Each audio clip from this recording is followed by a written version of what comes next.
जैसे कि हमने अपनी वीडियो में बताया था कि हम जो है एक वीडियो डालेंगे 4 और 5 तारीख के नोटिस के बारे में। ठीक है, बाकी इसके बारे में जो जैसे कि 4 तारीख को स्कीम वगैरह आई थी वो हमने ग्रुप में डाल दी थी, टेलीग्राम ग्रुप पे। तो थोड़ा सा इसके बारे में थोड़ा सा हाईलाइट कर देते हैं आपको। कुछ सवाल बच्चों के आ रहे हैं। तो इसमें भाई जो है ईयर वाले हैं, विश्वविद्यालय की मुख्य परीक्षा सत्र 2020-21 की बैक पेपर परीक्षा के परीक्षा कार्यक्रम के संबंध में। तो आपको डेट शीट मिल गई होगी, ना मिली तो हमें कमेंट करना, हम लिंक दे देंगे, उस पर क्लिक करते ही डाउनलोड हो जाएगी। इसके बारे में भाई ये अपडेट है कि ये परीक्षा सबसे पहली चीज़ 16 अक्टूबर से होनी शुरू हो जाएगी। और उक्त परीक्षा कार्यक्रम में समस्त परीक्षाओं की समय अवधि 1 घंटा 30 मिनट होगी। अगर परीक्षा पैटर्न जैसे पिछली बार हुआ है कि 3 घंटे आया है और किसी कॉलेज में बताया नहीं गई, इंस्ट्रक्शंस नहीं दिए, तो ये बच्चों को पता होना चाहिए कि 1.5 घंटे का पेपर होने वाला है आपका। ठीक है, ये हुआ ईयर एग्जाम के लिए। अभी विश्वविद्यालय की सत्र 2020-21 की विषम सेमेस्टर दिसंबर 2020 की, सम सेमेस्टर जून 2021 की, विशेष सेमेस्टर परीक्षा 2021 के आयोजन के संबंध में। तो ये 21 तारीख से स्टार्ट होगी, 21 अक्टूबर से। स्कीम आपको मिल गई होगी, नहीं मिली तो बताना कमेंट सेक्शन में। और आपका भी जो पेपर है 1 घंटे 30 मिनट का ही रहेगा।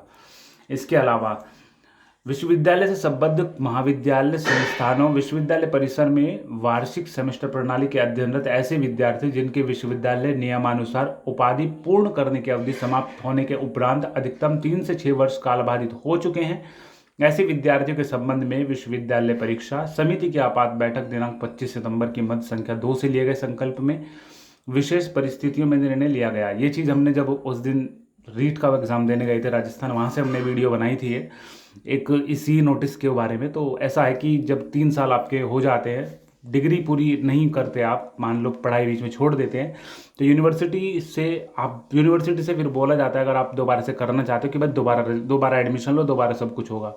तो अभी ये चीज़ 6 साल तक जो है होल्ड कर सकते हो यूनिवर्सिटी, तो आप एक पेनल्टी चार्ज देके उस चीज़ को कंटिन्यू कर सकते हो। इसके बारे में बहुत कम जानकारी अवेलेबल है अभी वेबसाइट्स पे। तो आप इसके बारे में अगर आपको कंटिन्यू करनी है अपनी डिग्री, अगर आपने बीए के 2 साल कर लिए थे, तीसरा साल करना है, तो आप जाके पता कर सकते हो अपने कॉलेज में।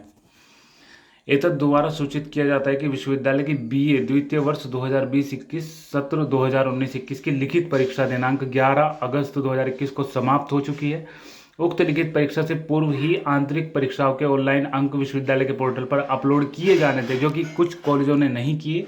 अब नीचे जो हाईलाइटेड है उन्हें थोड़ा पढ़ लेते हैं। यदि आंतरिक अंकों के अभाव में महाविद्यालय संस्थान के परीक्षार्थी किसी भी लाभ से वंचित रह जाते हैं तो उसका समस्त उत्तरदायित्व संबंधित विद्यालय संस्थान का होगा। परीक्षा समिति द्वारा पारित संकल्प के क्रम में समस्त महाविद्यालय संस्थानों को यह भी सूचित किया जाता है कि विश्वविद्यालय द्वारा ऑफलाइन अंकों को किसी भी दशा में स्वीकार नहीं किया जाएगा। बात इतनी है कि जो अंक वगैरह होते हैं ये क्या करता है, कॉलेज को चढ़ाने होते हैं अपने पोर्टल पर। कुछ कॉलेजों ने, जैसे कि कुछ बच्चे बोल रहे हैं ना हमारा रिजल्ट नहीं आया, तो बहुत से कॉलेजों ने जो मार्क्स वगैरह होते हैं वो नहीं चढ़ाए हैं वेबसाइट पर। तो इसी बारे में बोल रहे हैं, जैसे कि कुछ बच्चे बोलेंगे कि भाई हमारा तो लास्ट डेट आ जाएगी, हमें तो फॉर्म भरना था, हमें तो ये करना था, हमें तो अपियरिंग है, हमें तो बीएड में लेना था एडमिशन, हमारा तो रिजल्ट नहीं आया। तो ऐसे में यूनिवर्सिटी ने कहा है कि अगर कॉलेज की गलती होती, ये कॉलेज की गलती होती है ना, उन्होंने रिजल्ट अपलोड नहीं किया, इसकी वजह से रिजल्ट लेट हुआ है, तो कॉलेज की जिम्मेदारी है। ये यूनिवर्सिटी में आप जाके कुछ बोल नहीं सकते वहाँ पे कि भाई हमारा रिजल्ट क्यों नहीं आ रहा है, लेट क्यों कर रहे हो, ये चीज़ है, ये कॉलेज में आप बोलोगे जाके। तो उन्होंने यही बोला है कि भाई जो उत्तरदायित्व है वो संबंधित महाविद्यालय का है, यूनिवर्सिटी का नहीं है।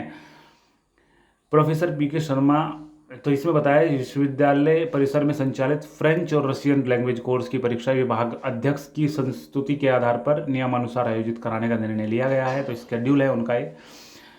Following candidates who had submitted online application form for PhD in subject of genetics and plant breeding are hereby admitted for pre-PhD course work and their registration proceeding shall be completed due course। ठीक है, तो ये admission के लिए दे रखा है, ये list है। आप जो इस चीज़ से रिलेट करते हैं वो ज़्यादा जल्दी से समझ पाएंगे।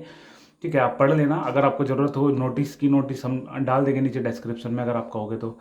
एतद द्वारा सूचित किया जाता है कि वैश्विक महामारी कोविड-19 को दृष्टिगत रखते हुए एमएड और एमपीएड पाठ्यक्रमों को परीक्षाओं को नकल विहीन संचालित कराने के उद्देश्य से बनाए गए परीक्षा केंद्रों पर, ये जरा इंपॉर्टेंट नहीं है, बस कॉलेज के लिए है, ठीक है ना, इन्फॉर्मेशन देने के लिए है बस। ये है एक नोटिस जिसमें बताया है कि भाई पीएचडी के जो कोर्सेज के लिए नीचे लिस्ट दी हुई है और लिखा हुआ है लास्ट में कि ये जो ऊपर सूची दी हुई है उसमें उल्लेखित समस्त प्रवेशार्थी के सम्मुख अंकित कैट रिक्वायर्ड के दस्तावेज सर्टिफिकेट रिक्वायर्ड के दस्तावेज उपलब्ध किए जाने के बाद ही प्रवेश सुनिश्चित किया जाएगा। प्री पीएचडी कोर्स वर्क संबंधित मुख्य प्रावधान निम्नलिखित है। तो नीचे इनकी जो है रिक्वायरमेंट्स लिख रखी है।